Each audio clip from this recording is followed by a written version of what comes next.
সব সময় তুমি এটা বলতে পারো। শ্রীকৃষ্ণকে ভালো লাগলে হরে কৃষ্ণ হরে কৃষ্ণ হরে কৃষ্ণ হরে কৃষ্ণ সব সময় নিঃশ্বাসে প্রশ্বাসে এইভাবে তুমি বলতে পারো। রাধারানীকে ভালো লাগলে রাধে রাধে রাধে রাধে রাধে রাধে বলতে পারো।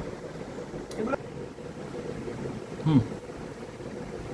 মা তারাকে যদি কেউ ইয়ে করে, জপ করতে চায় তার নাম, তাহলে নিঃশ্বাসে প্রশ্বাসে চলতে ফিরতে সবসময় সে করুক জয় মা তারা, জয় মা তারা, জয় তারা বলে চিল্লে মাকে কাঁপানোর দরকার নেই। মা এতে অসন্তুষ্ট হয়, যেন সবাই বামাখ্যাপার মতো ভক্ত হতে পারে, সবাই মহাসাধক হতে পারে। তাই সাধারণ মানুষ যখন মাকে ইয়ে করবে তখন বলবে জয় মা তারা, শান্তভাবে বলবে, ওই চিল্লে মিল্লে উগ্রভাবে না, তাতে মা উগ্রভাবে করলে মা রুষ্ট হয়। শান্তভাবে জয় মা তারা, জয় মা তারা, জয় মা তারা, তারা মা তারা মা তারা মা তারা মা তারা মা তারা মা তারা মা, সব সময় এটাই বলবে। এভাবে যদি সে করতে পারে মঙ্গলে মঙ্গল, আমি আর কি বলবো। যে করবে সে নিজেই বুঝতে পারবে। নাম জপের কথা বলছি আমি কিন্তু বীজ মন্ত্র জপের কথা বলছি। এই জায়গাগুলো বোঝার আছে, যারা শুনবে তারা ঠিকঠাকভাবে বুঝবে জায়গাগুলো, প্রয়োজনে দুবার শুনবে। রাধারানী ভালো লাগলে রাধে রাধে রাধে রাধে রাধে রাধে জপ। এবার মানুষকে বুঝতে হবে আমি তারামা বলছি বলে, তারামার নাম বলছি বলে তারামাতেই সবাইকে করতে হবে, তারামাতেই সবার মুক্তি হয়ে যাবে, আর যারা তারামাকে ডাকবে না তাদের মুক্তি হবে না, এগুলো বাজে কথা। আমার মাকে ভালো লাগে, আমি মাকে দিয়ে বোঝাচ্ছি।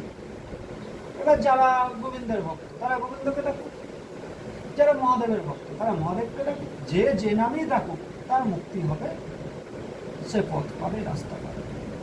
এ হচ্ছে নাম জপের বিষয়টাই প্রকাশ্যে সংক্ষেপে বলা যায়।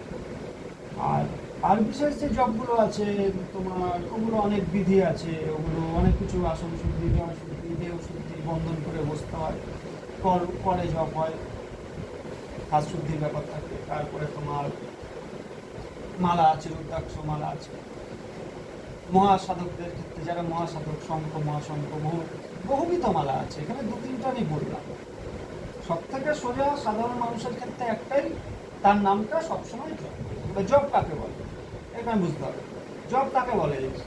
কোনো প্রিয় দেবতা, যার কাছে যে প্রিয়, যার কাছে যার ভালো লাগে। কারণ মা মনসা ভালো লাগতে পারে, সে তাকেই স্মরণ করবে, তো ওই মনসা দিয়েই তার উদ্ধার হয়ে যাবে, মনসা দিয়ে তাকে মুক্তি হয়ে যাবে, তাকে আলাদা করে আর অন্য কাউকে ডাকতে হবে না। তার যদি রামজিকে ভালো লাগে, সে ওই রামজিকেই জপ করুক, রামজির নামই স্মরণ করুক সব সময়, তাতেই তার মুক্তি হয়ে যাবে, তাকে আলাদা করে কাউকে রাখতে হবে। এইগুলো বুঝতে হবে। এখন মানুষ কি হয়েছে বলতো, সেই ঠিকঠাকভাবে বোঝে না, আর বোঝানো সেরকম কেউ নেই, সব নিজের ভাবে মতো বলতে থাকে। এবার মানুষকে মেন জায়গাগুলো বুঝিয়ে দিতে হবে, তবে তো মানুষ বুঝবে, ঠিক করবে। আর মানুষ ভাবছে আমি মনসাকে ডাকছি, হয়তো আমার মুক্তি উদ্ধার কিছুই হবে না, আমি আবার আলাদা করে আমার অমুক তমুককে ডাকতে হবে। তা না, তোমার কাছে যদি মনসা শ্রেষ্ঠ হয়ে থাকে তুমি মনসাকেই ডাকো, সেই তোমায় ব্রহ্ম উপলব্ধি করিয়ে দেবে। আচ্ছা গুরুদেব, আপনি যদি আপনাদের ভক্তদের উদ্দেশ্যে নাম জপ সম্বন্ধে কিছু বলতেন। এটা তো খুব ভালো বিষয়। আমি আমার সন্তানদের সবসময় বলি নাম জপ কর, নাম জপ কর, নাম জপ কর। মানে আমার যেটা ভালো লাগে তোকে সেটা করতে হবে তা না। তোর ক্ষেত্রে মহাদেবকে ভালো লাগতে পারে, মহাদেবের নাম জপ কর। তোর ক্ষেত্রে মাকে ভালো লাগতে পারে, মায়ের নাম জপ কর। তোর ক্ষেত্রে শ্রীকৃষ্ণকে ভালো লাগতে পারে, শ্রীকৃষ্ণের নাম জপ কর। যার যাকে ভালো লাগে, নাম জপ খুব ভালো জিনিস। এমন একটা সময় আসে জপ করতে করতে করতে করতে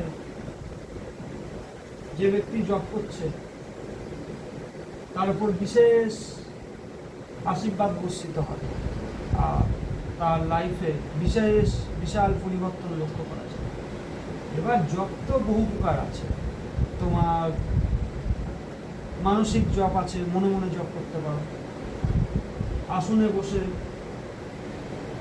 আসন শুদ্ধি করে বন্ধন করে জপ আছে, করমালায় সেটাও হয়।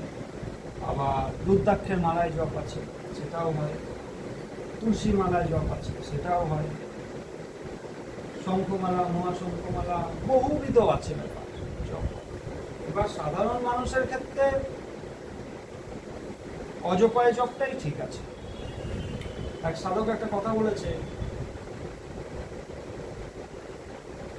মালা জপে শালা, কর জপে ভাই, অজপায় যে জপে তাকে বলিহারি যায়। তা আমি অজপায় জপটাকে বেশি চলবে। এবার যারা ঠিকঠাকভাবে আসনে বসে ত্রিসন্ধ্যা বসতে পারে, কিংবা 5 বার কিংবা 9 বার 7 বার করতে পারে, ঠিকই আছে। এবার যারা না পারে সকালে আর সন্ধ্যায় 2 বার করুক। আসনে বসে জপ করার বিশেষ নিয়ম আছে, বিধি আছে, সেগুলো তাদের গুরু শিখিয়ে দেয়। সব তো আমি বলবো না, আর সব কিছু এইভাবে ছড়িয়ে দেওয়ার এগুলো জিনিস না, সবাই সব কিছু জেনে যাবে এইভাবে বলা যায় না। এবার না